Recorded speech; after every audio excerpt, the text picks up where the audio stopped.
Hello students, today we are going to do the exercise of textbook lesson A Father's Letter, lesson 3.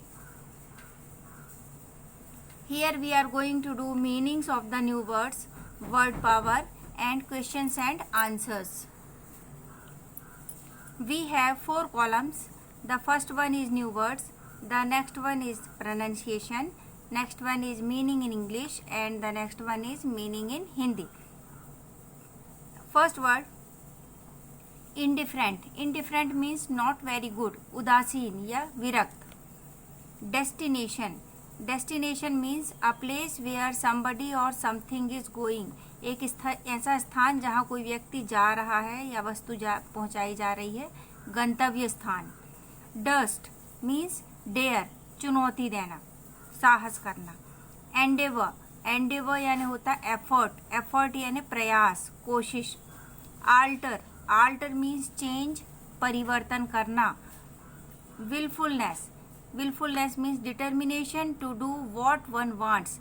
दृढ़ निश्चयता, कोई काम जिसे करना ही चाहता है व्यक्ति. हठवादिता या मनमानी भी बोल सकते हैं.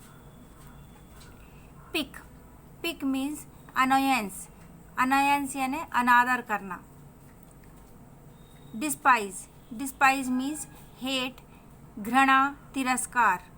Dupe. Dupe means a person who is cheated.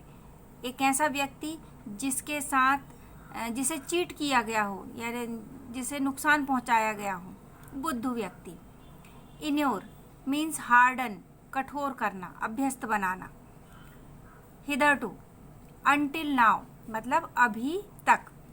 ह्यूमरिंग. Humouring means put into a good mood मतलब हास्य उत्पन्न करना. विम. विम्स यानी होता है एक्सेंट्रिसिटी या केजीनेस, झक्कीपन, सनक. फैंसी. फैंसी यानी इमेजिनेशन. इमेजिनेशन यानी हमारी कल्पना शक्ति, अभिरुचियाँ. रिपल्स. यहाँ पर रिपल्स मीन्स स्ट्रॉन्ग डिसलाइक, बहुत ज़्यादा नापसंद करना, दूर हटाना. Airs. Airs means boastfulness. Boastfulness यानी अहंकार यानी अपने मुँह मियाँ मिट्ठू बनना, खुद की बड़ाई करना, जो आप नहीं है वह बताना. नेक्स्ट है थ्वाट. थ्वाट मीन्स मैस, रुइन, बर्बाद कर देना, निष्फल कर देना. नेक्स्ट है एमिकेबली. एमिकेबली यानी इन अ फ्रेंडली वे मतलब मित्र भाव से, मित्रतापूर्ण. रिकनसाइल. रिकनसाइल यानी एडजस्ट और रिजॉल्व यानी किसी तरीके से अपने आप को पुनः मित्र रूप में प्रतिस्थापित करना. So we have word power. In the word power first question is prefix dis और un to the verbs given and fill in the blanks with the correct forms. नीचे हमको ब्रैकेट में कुछ शब्द दिए हैं, उन शब्दों को हमको प्रीफिक्स डिस या अन जोड़ना है और उसका अपोजिट बनाकर फिर हमको ब्लैंक में भरना है. तो ब्लैंक्स हमारे सामने है. सबसे पहले मैं आपको वर्ड्स पढ़े देती हूँ. प्रूव यानी साबित करना. एग्री यानी सहमत होना. कनेक्ट यानी जुड़ाव. वेल यानी पर्दा. लोड यानी वजन. तो अब हम सेंटेंस के अकॉर्डिंग इन वर्ड्स का अपोजिट बनाएंगे डिस या अन लगाकर और उसे ब्लैंक में भरेंगे. First one is I almost always find that I blank with his opinion. मैं लगभग हमेशा ये पाती हूँ कि मैं अधिकतर उसकी ओपिनियन से क्या होती हूँ, सहमत या असहमत. तो हमको डिस या अन लगाना है तो इसमें एग्री में जोड़ेंगे हम disagree. Disagree. Okay. Next one is I am sure he is lying. मुझे पक्का है कि वह झूठ बोल रहा है ना. But it's going to be hard to blank his story. पर यह बड़ा कठिन है कि उसकी स्टोरी को गलत साबित करें. तो गलत साबित करने के लिए जो वर्ड आया था, साबित करना यानी प्रूव और गलत साबित करना यानी हो जाएगा डिसप्रूव. तो ये आ जाएगा डिसप्रूव. नेक्स्ट है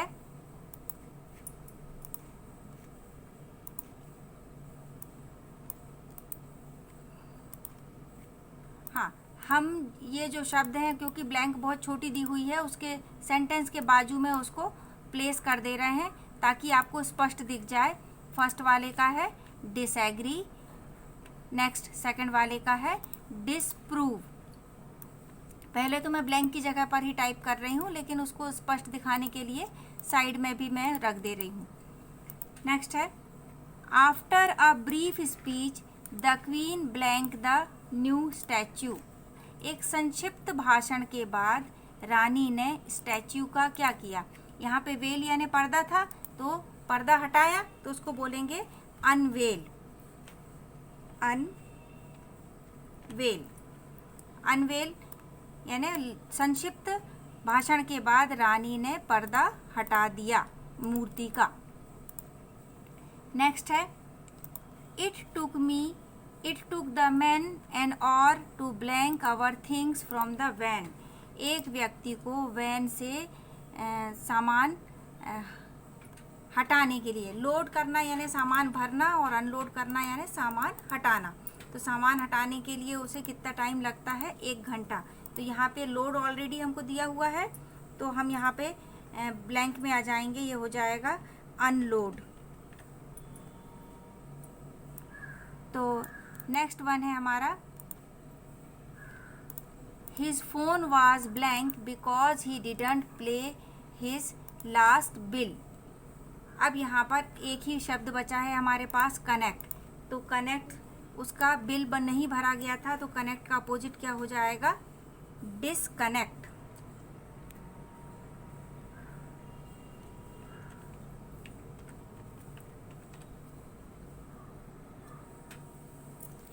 तो हमारा लास्ट हुआ डिसकनेक्ट। उसका फ़ोन डिसकनेक्ट हो गया बिकॉज ही डिडंट पे हिज बिल, क्योंकि उसने अपना बिल नहीं भरा।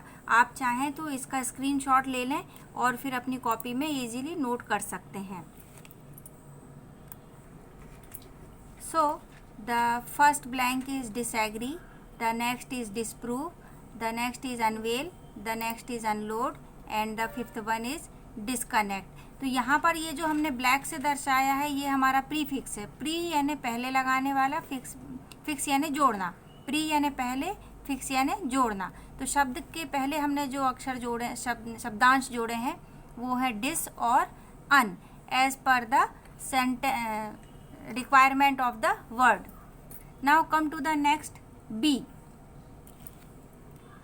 The Latin root pulse means to drive, push in, यानी लैटिन रूट, जो लैटिन का जो मुख्य शब्द है रूट पल्स, उसका अर्थ होता है टू ड्राइव, पुश यानी हटाना या धक्का देना। In this lesson there is repulse. इस लेसन में शब्द आया है repulse. Prefix re means back. Re का अर्थ है पुनः, पीछे, बैक। टू ड्राइव और पुश बैक, इसका अर्थ हुआ यानी धक्का देना या पीछे की ओर हटाना। Here it is a strong feeling of dislike. यहाँ पर रिपल्स का मतलब हुआ बहुत ज़्यादा नापसंद करने की भावना। Can you find out some more words from the lesson having the same meaning. तो क्या आप लेसन से कुछ और शब्द ऐसे ढूंढ सकते हैं जिसकी इसी तरीके की मीनिंग है। तो मुझे जो वर्ड्स मिले हैं वो मैं यहाँ पे लिख रही हूँ। वो वर्ड्स हैं डिस्पाइज, एक और वर्ड है स्पाइट,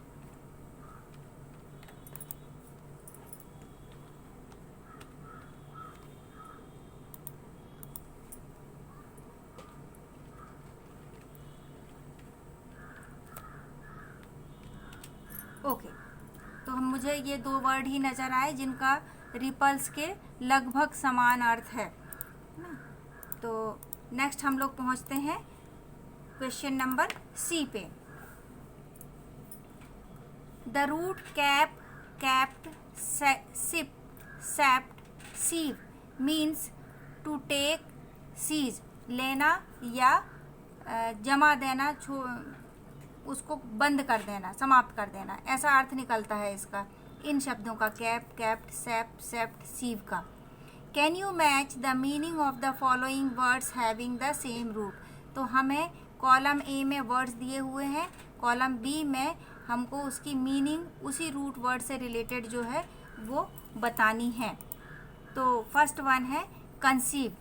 कंसीव यानी हिंदी में साधारण शब्दों में कहें तो धारण करना होता है।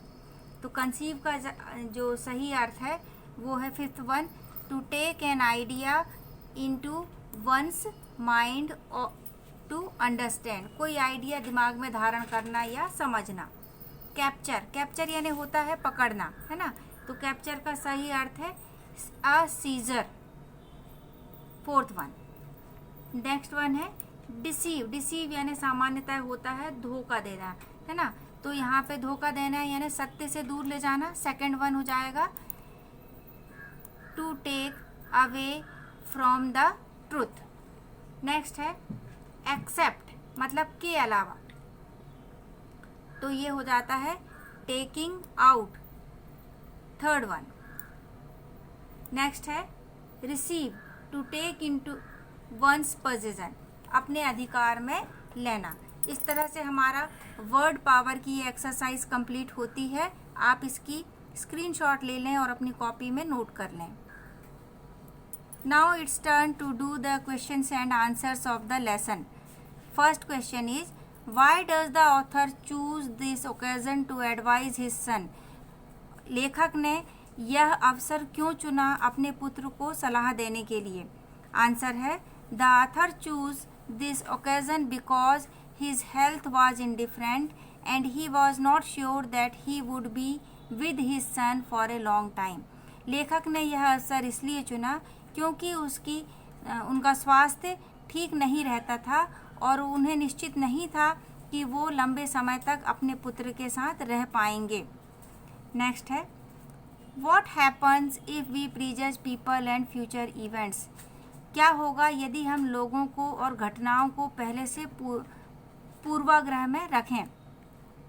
आंसर है If we prejudge people and future events, we create uncalled enemies and hardship. यदि हम भविष्य की घटनाएं और लोगों के प्रति पूर्वाग्रह अपनाते हैं तो हम आधी सी दुनिया को अपना शत्रु बना लेते हैं और हार्डशिप्स यानी परेशानियां जीवन में ले आते हैं।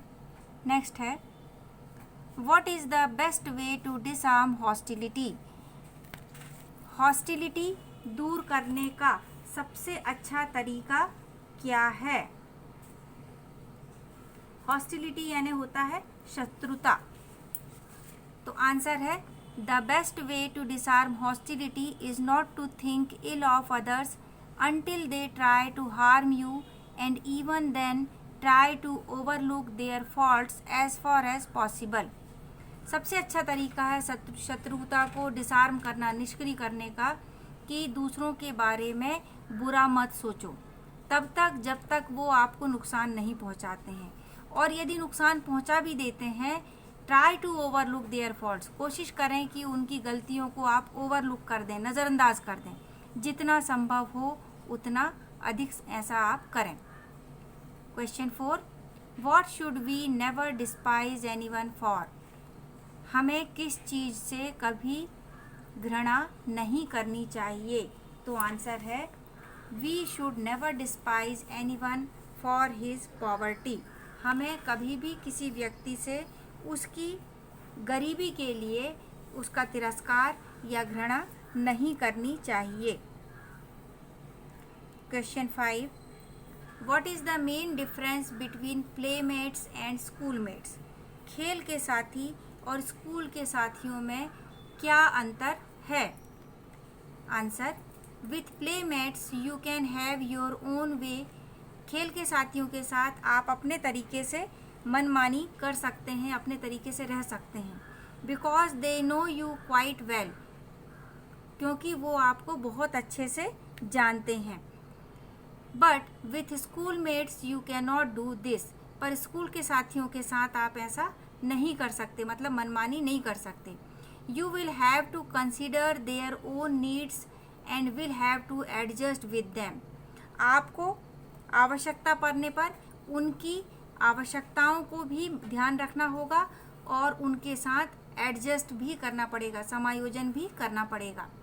नेक्स्ट है question number 6। True wisdom is the only true morality और true equality is the only true morality और ट्रू विजडम। हमको एक्सप्लेन करना है यानी व्याख्या करनी है कि सच्ची समानता ही सच्ची नैतिकता है और सच्ची बुद्धिमानी है। आंसर है true wisdom requires that everybody should be treated as equal.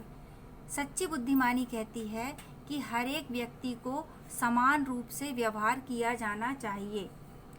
So that there are no conflicts in the society, ताकि समाज में कोई संघर्ष ना रहे। Resulting in peace and prosperity, और इसका परिणाम ये होगा कि समाज में शांति और समृद्धि बनी रहेगी। And according to true morality why should there be discrimination based on wealth and status when everybody is born equal. और सच्ची नैतिकता अकॉर्डिंग टू ट्रू मॉरलिटी, सच्ची नैतिकता के अनुसार कहा गया है why should there be discrimination.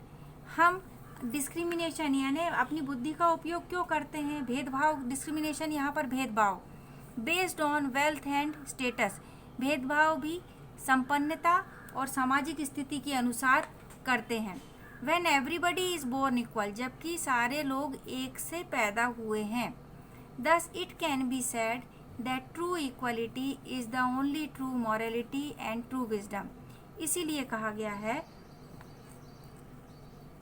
कि सच्ची समानता का मतलब है सच्ची नैतिकता और असली बुद्धिमानी। नेक्स्ट है How does school life prepare a child to face the outside world? School life यानी विद्यालय का जीवन किसी भी बालक को बाहरी दुनिया का सामना करने के लिए कैसे तैयार करता है? आंसर है in the outside world you are at best one amongst equals. जब हम बाहरी दुनिया में जाते हैं तो आप बहुत सारे ऐसे लोगों के बीच होते हैं जो आपके बराबर के हों, इक्वल हों। So will have to face lots of problems and difficulties, और हमें बहुत सारी समस्याओं को और परेशानियों का सामना करना पड़ता है। टू फेस करना यानी सामना करना। And to adjust yourself accordingly, और उनके अनुसार आपको अपने आप को समायोजन भी करना होता है।